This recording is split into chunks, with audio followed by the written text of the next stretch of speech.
വെംബ്ലിയിൽ അത്ഭുതങ്ങളൊന്നും സംഭവിച്ചില്ല. കഴിഞ്ഞ ഒരു പതിറ്റാണ്ട് കാലമായി യുവേഫ ചാമ്പ്യൻസ് ലീഗിൽ തുടരുന്ന അപ്രമാദിത്വം ഒരിക്കൽ കൂടി റയൽ അരക്കെട്ടുറപ്പിച്ചു. കിരീടമില്ലാതെ 10 വർഷങ്ങൾ പിന്നിട്ടൊരു ക്ലബ്ബ് അടുത്ത 10 വർഷത്തിനുള്ളിൽ 6 കിരീടങ്ങളിൽ മുത്തമിടുക. ഒരു പതിറ്റാണ്ട് കൊണ്ട് യൂറോപ്പിലെ വലിയ വേദികളിൽ തങ്ങളുടെ പ്രതാപകാലം തിരിച്ചുപിടിക്കുക. എതിരാളികളെ ബഹുദൂരം പിന്നിലാക്കി 15 എന്ന മാന്ത്രിക സംഖ്യയിൽ തൊടുക. ചാമ്പ്യൻസ് ലീഗ് എന്നാൽ റയൽ മാഡ്രിഡ് ആണെന്ന് ഏറെക്കാലമായി തലവാചകം എഴുതുന്നുണ്ട് യൂറോപ്പിലെ മാധ്യമങ്ങൾ. ആ തലവാചകങ്ങളെ ഒരിക്കൽ കൂടി അടിവരയിടുകയാണിപ്പോൾ അവർ. 2014 ലാഡിസ്മിയിലൂടെ കാർലോ ആഞ്ചലോട്ടി തുടങ്ങിവെച്ച ആ വിപ്ലവം 2024 ഒരു പതിറ്റാണ്ടിനിപ്പുറവും അയാളിലൂടെ തന്നെ അവിശ്വസനീയമായി തുടരുന്നു.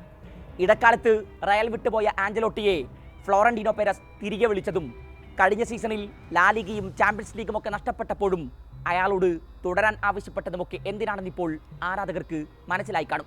യൂറോപ്പിൽ 5 ചാമ്പ്യൻസ് ലീഗ് കിരീടങ്ങൾ തന്റെ കുപ്പായത്തിനൊപ്പം തുന്നിച്ചേർത്തൊരു മാനേജർ കാർലോ മാത്രമാണ്. അതിൽ 3ഉം റയലിന്റെ പരിശീലക വേഷത്തിൽ. AC മിലാനിൽ ഐതിഹാസികമായൊരു മാനേജീരിയൽ കരിയർ പൂർത്തിയാക്കിയപ്പോഴും റയലിനോടുള്ള കാർലോയുടെ പ്രണയം അത് മറ്റൊരു തരത്തിലുള്ളതായിരുന്നു. ചാമ്പ്യൻസ് ലീഗിൽ തങ്ങൾ ഭയക്കുന്ന ഒരേ ഒരു എതിരാളി റയൽ മാഡ്രിഡ് മാത്രമാണെന്ന് യൂറോപ്യൻ ഫുട്ബോളിലെ വൻ ശക്തികളെ കൊണ്ട് പറയിപ്പിച്ച ഒരു ട്രാൻസ്ഫോർമേഷൻ ടീമിലുണ്ടാക്കിയത് ഡോൺ കാർലോയാണെന്ന് ഉറപ്പിച്ച് പറയേണ്ടി വരും. പലർക്കും റയൽ ഒരു ഭീതിപ്പെടുത്തുന്ന പേക്കിനാവായി ഇപ്പോഴും തുടരുന്നത് ആ ട്രാൻസ്ഫോർമേഷന് ശേഷം റയലിൽ സംഭവിച്ച വിപ്ലവം തുടരുന്നത് കൊണ്ടാണ്. വെംബ്ലിയിൽ കാര്യങ്ങൾ സാധാരണ പോലെയായിരുന്നു. റയൽ പന്ത് കൈവശം വെച്ചപ്പോൾ ബൊറൂഷ്യ മുന്നേറ്റങ്ങളുമായി കളന്നിറങ്ങു. റയലിനെതിരെ എതിരാളികൾ ആദ്യം സ്കോർ ചെയ്യുമ്പോഴാണല്ലോ കളിയുടെ ചൂടേറുക. പിന്നെ അത് ഉച്ചസ്ഥായിലെത്തുക, റെമോൺടാഡകൾ പിറക്കുക. ഗോൾ പോസ്റ്റിന് മുന്നിലെത്തിയ ബൊറൂഷ്യയുടെ എണ്ണം പറഞ്ഞ മുന്നേറ്റങ്ങൾ പലതും നിർഭാഗ്യത്തിന്റെ അകമ്പടിയോടെ പോസ്റ്റിന് വെടിയിലേക്ക് പാഞ്ഞു. അവയിൽ പലതും ഗോളെന്നുറപ്പിച്ചവയായിരുന്നു. കലാശപ്പോരിന് തൊട്ടു മുമ്പ് റയലിന്റെ പ്ലേയിങ് 11 പ്രഖ്യാപിച്ച സമയത്ത് തിബോ കോർട്ടുവയെ 11-ൽ കണ്ടപ്പോൾ മുഖം ചൊളിച്ചവരാണ് ആരാധകരിൽ പലരും. റയലിന്റെ സോഷ്യൽ മീഡിയ പേജുകളിൽ ആൻഡ്രേ ലുനിനായുള്ള മുറവിളികൾ ഉയർന്നു. ഫൈനൽ വരെയുള്ള റയലിന്റെ പടയോട്ടങ്ങളിൽ ലുനിൻ എന്ന വൻമതിലിന് എത്രമേൽ നിർണായകമായ റോൾ ഉണ്ടായിരുന്നു എന്ന് കൃത്യമായ ബോധ്യമുണ്ടായിരുന്നു അവർക്ക്. കലാശപ്പോരിൽ കലമുടക്കാനാണോ കോർട്ടുവയെ കെട്ടിയെഴുന്നള്ളിച്ചത് എന്ന് വരെ ചോദിച്ചു അവർ. എന്നാൽ പരിക്കിന് ശേഷം മടങ്ങിയെത്തിയ കോർട്ടുവയുടെ കോട്ടക്ക് കുലുക്കമൊന്നും തട്ടിയിട്ടില്ലെന്ന് റയൽ ആരാധകർ തിരിച്ചറിഞ്ഞ 45 മിനിറ്റുകളാണ് വെംബ്ലിയിൽ പിന്നിട്ടത്. റയൽ പ്രതിരോധം പലവരും ആടിയുലഞ്ഞപ്പോൾ കോർട്ടുവയും ഗോൾ പോസ്റ്റുമാണ് ലോസ് ബ്ലാങ്കോസിനെ കാത്തത്.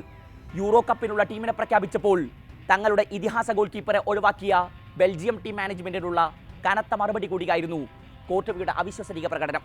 ഒന്നാം പകുതിയിൽ ഓൺ ടാർജറ്റിൽ നിരവധി തവണ ബൊറൂഷ്യൻ താരങ്ങൾ നിറയൊടിച്ചപ്പോൾ വിരലിലെണ്ണാവുന്ന മുന്നേറ്റങ്ങൾ മാത്രമാണ് റയൽ താരങ്ങൾക്ക് നടത്താനായത്.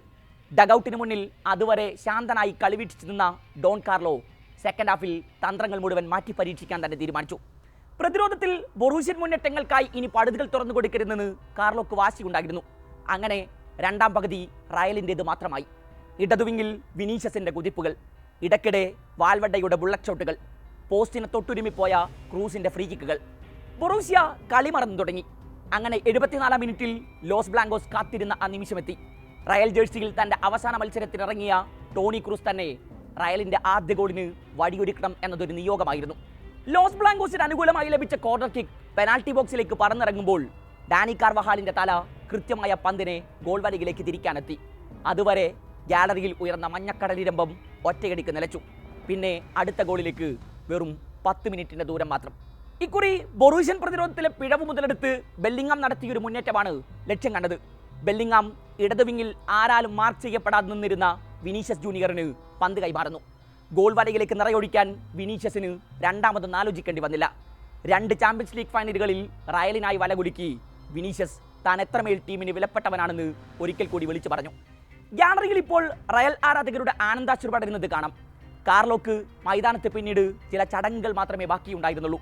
എല്ലാത്തിനുമൊടുവിൽ റയലിന്റെ 15ാം കിരീടധാരണം പ്രഖ്യാപിച്ച ആ ഫൈനൽ വിസിലെത്തി. ടോണി ക്രൂസിന്റെ കണ്ണ് നിറഞ്ഞു.